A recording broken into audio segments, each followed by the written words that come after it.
Greetings, sir and sirettes, and welcome back to From the Depths with me, Alathrix, and of course, welcome to what I promise will now be the final video in the sandbox mode before we go ahead and start the campaign properly, so expect that video very soon after this one. So this video, all we're going to be doing is finishing off our aircraft. That way, we'll have at least 5 units we can use straight away in the campaign, so our fights won't just be boring and the same every single time, since we'll have 5 different things which we can use in different numbers and just try to counter the enemy, rather than just having our little drone ships. So in front of you, you can see the Dart, one of the older designs I was building for the campaign, which sadly right now isn't really working properly. The same also goes for our bombers, which I will also be fixing up in this video, at very least the Penguin bomber, the one using the penetration depth fuse, so that we can counter heavy armor as well. So the reason why the Dart no longer works correctly is because, first of all, it's now 12,000 material, which is just not worth it for the cost. It's not super expensive, honestly, but for how little this does, it's just not worth it in the slightest. Before, it was less than 3,000, and you could essentially use this just as a weapon. If we lose one, we'll just make a new one, it's absolutely fine. So, we have one of two options, either make it worth that cost, or change it up drastically. Now, the reason why it's so expensive is because of the custom jet at the back. The custom jet has been completely reworked in terms of its balance, at least, and now it's way more expensive. Apparently, smaller custom jets are now way more viable, so we're going to be testing out that, though even that's still going to be very expensive. So what may happen, instead of that, is we go over to a steam engine. Yep, I'm going to turn it into a steam jet rather than a current jet, and maybe that'll be better, because a small steam engine, as I've been finding out recently, can be incredibly material efficient, which means the darts can be used way more often at even less of a cost. If we do that, we can change it with weapons. As much as I do love these assault cannons, in the last video I used with the dart, it seems like most people agree that the missiles would do better, and honestly, look better in a fight as well. The last video I used, I can do my words. So first things first, let's take away the jet itself. This will instantly reduce the cost drastically. Okay, this one though needs to be replaced by something, otherwise the entire wing's going to fall off. There we go. All injectors here as well. Okay, let's leave it like that for now, and instantly it's down to 2,584. Now, we could keep these weapons at this point, and it would be super cheap, but let's just make sure that a steam engine would be even viable here, since it is going to lose some speed. Also, with the jet engine, it was going so fast with the new balance that the AI simply couldn't control it. It was going something like 180 meters per second, which this craft just couldn't deal with its current setup, and honestly, I don't really want it to go that fast anyway. So, we're just going to add a really small steam engine here. Guess we can just put it here next to the AI. Would we need it bigger than this? Probably not. Let's just go with the design we used before, the really, really tiny one. So, currently the steam engine... Oh, that is really slow. How about in combat? So currently, the steam engine is only taking up 0.3 materials per second, which is obviously absolutely nothing. Since most fights last less than 3 minutes, that'll take up, yeah, just absolutely no materials per fight. Wait, why am I fighting versus the Marauder? Oh no, a flying squirrel. The problem is being this slow is that we can't really chase anything down. Yeah, maybe missiles would be a bit better as well, just in terms of fighting things like the flying squirrel. Of course, remember, we are currently on the default detection settings, which are pretty awful at things like this. And by default, I mean the automatic ones, which you can set, so you don't need to add detection systems in the sandbox mode.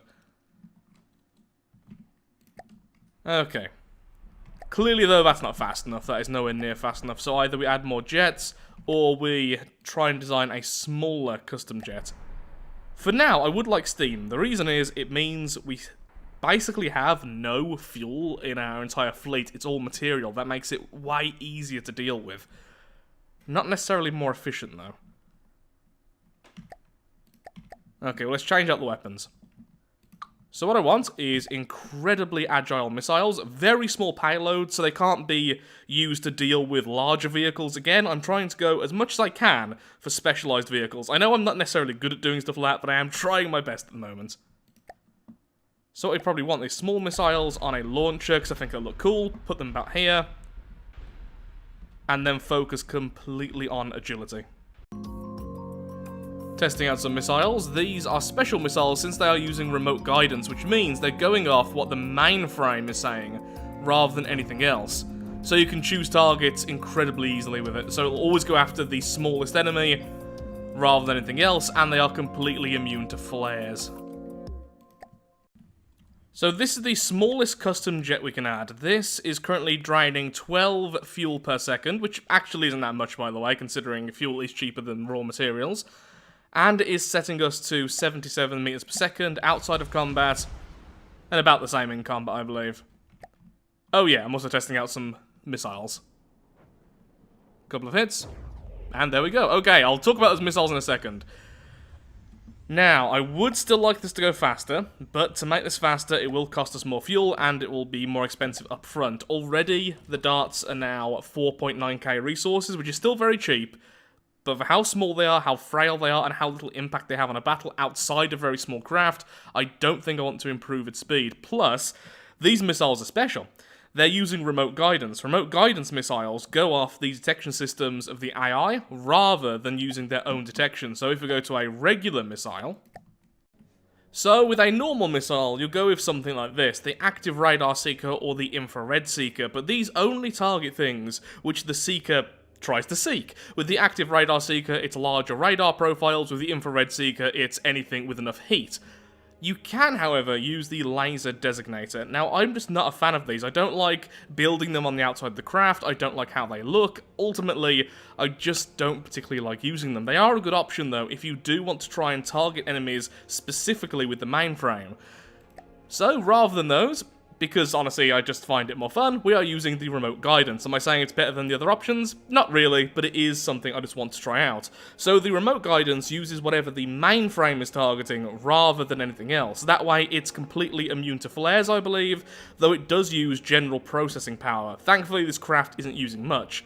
So here's the thing, we need a decent amount of detection to make sure we know where the enemy is at all times. As long as we know where it is, mostly, I think it should be fine. So I think it'll be easier if we're always behind the target, following them, never going past them or anything else. That way we can have static detection systems all nicely set up, all neatly, rather than having them try to follow the enemy, if that makes sense. So not going particularly fast isn't really a bad thing.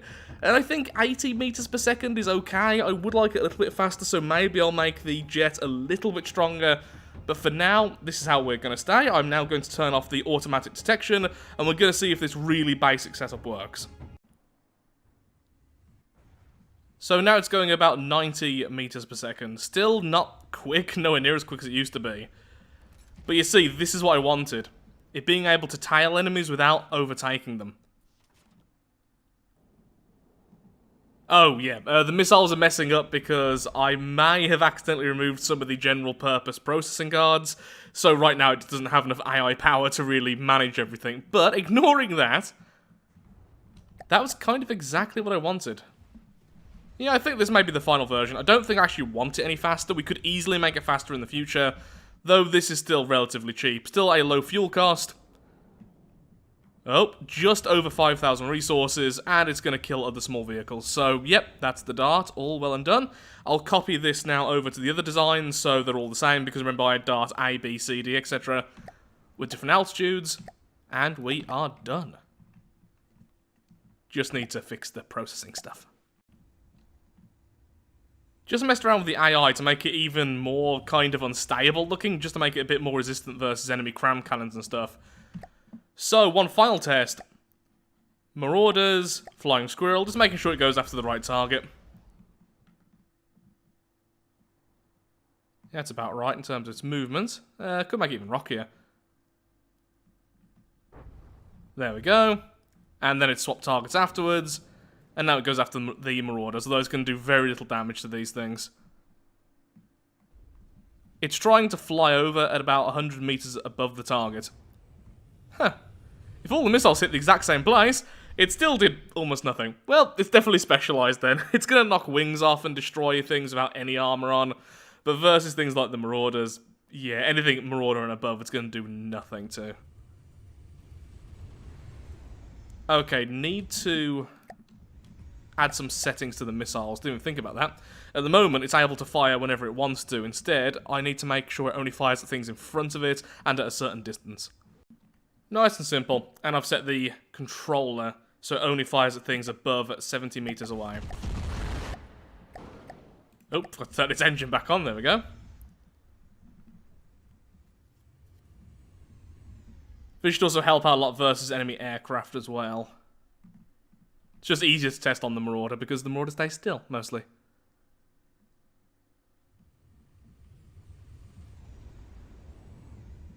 Okay, so a few things. Clearly still need to be able to fire from only further away than that. But also, I want the attack run to be a bit further. Right now, I think we stay on the enemy a bit too much since we're only firing forwards. Whereas before, with the old autocannons, they could fire pretty much 360. There we go, not firing. It fires once it hits 90 degrees like that. Could set it to be a bit more restrained. How about 60 both ways? So that way, as you can see by these green arrows, it's only firing if the enemy's within that area.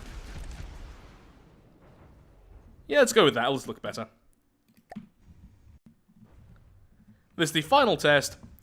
I've just set it now so that it goes much further away before starting the next attack run. I'll say much further nonetheless. Yeah, that's better. And then it even does a bit of a dive bomb because of that, which just looks nice in my opinion. Much better. Okay. I would say that is done enough. Now, to move on to the Penguin Bomber, and if I can get both of them working, it means we can use these straight away. In fact, my plan is in the campaign, straight away, to spawn in a couple of these, one or two of the bombers, and then just send them straight against the enemy tiles as fast as possible. We are going to be the aggressor in the campaign. Here's the Penguin in its normal derpy glory, which I absolutely adore. There's a reason why it's called the Penguin. So, let's showcase the problem then. First of all, it has no detection system, which I need to work on obviously now, but after it fires once, if this hits, it will do quite a bit of damage. If it hit a better spot, it would have anyway, but you get the idea. It goes inside the target and detonates. So far, it seems to be working okay. Well, firstly, it's now 20,000, up from less than 10,000. Not quite as drastic as the Dart, but still very expensive. And then, as you can see, it doesn't fire, because the reload time on this thing is now 40 seconds. It fires one shell every 40 seconds. Obviously, this just cannot be allowed. So the reason is it has way too many of the new cram cannon piece inside of it, which is the payload compactor. It has loads of them. On the upside, the shell is really nasty, but only firing once every second or third run, and then honestly, sometimes the kinetic doesn't seem to work that well.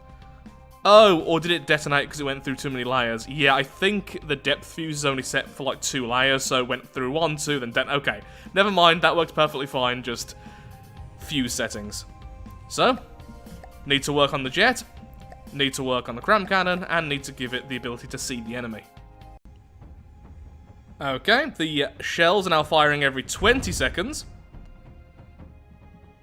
Its speed has dropped to about 90 meters per second, and it now costs only 13k resources, so a lot cheaper and now usable as swarms. Remember that our cram drone ship is only 34,000 resources, which is still over double this thing. That's the whole point of it. We can have loads of these. That was a terrible shot. But still, that works out. Just need to add the detection system, and then I think I'm okay with this as well. Definitely going with very slow flyers at the moment. Later on, I am planning on building a much larger plane, probably in the 1,000+ volume range, which is going to be much, much faster. But that's for later on once we have some more resources. So, how good is the detection going to need to be for this thing? It's always going to fire facing forwards. That's fine. We don't need to set up anything for that. So we can have static detection. Just don't know how good it needs to be. But it doesn't need to be perfect, since it is firing so close. Really basic detection system right now. And yep, it seems to hit what it's targeting.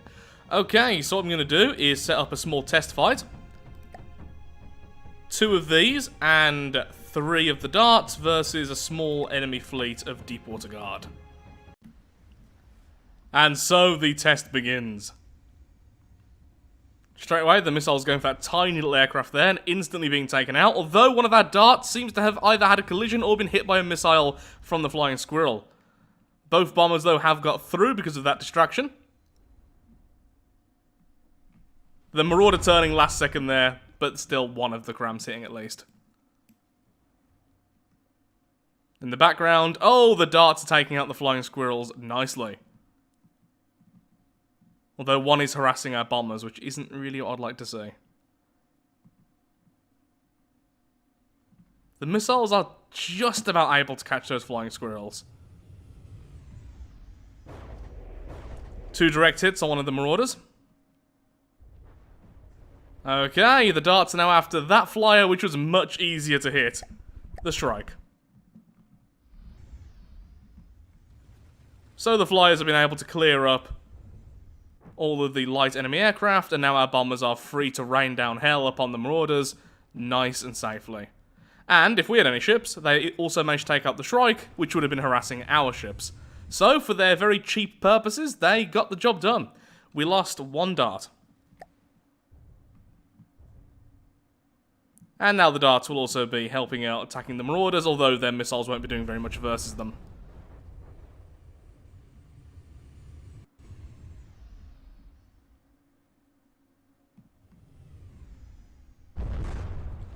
Lovely, look at that.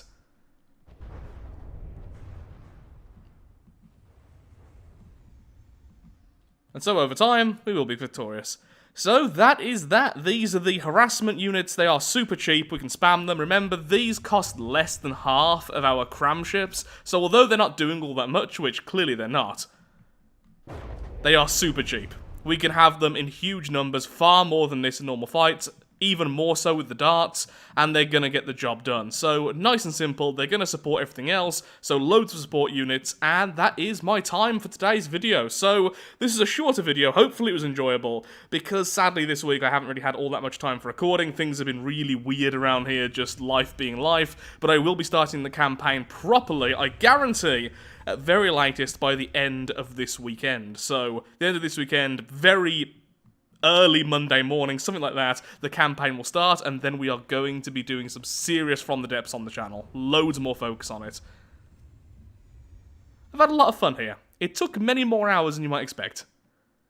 But there we go, our basic flyers are now working with their own detection systems. So, thank you so much for watching. If you have enjoyed today's video, then of course, likes, favourites, shares, comments, all that good stuff, helps out me, helps out the channel, and most importantly, shows that From the Depths is a series you wish to see continue in the future. In the next video, we'll be in the campaign. These things really just don't do much damage, do they? But I suppose they are meant to cripple the enemy, taking out weapons, AI, and everything else. Just with the Marauder, they are just a lump of wood. Thank you for watching, and goodbye. Long outro is long.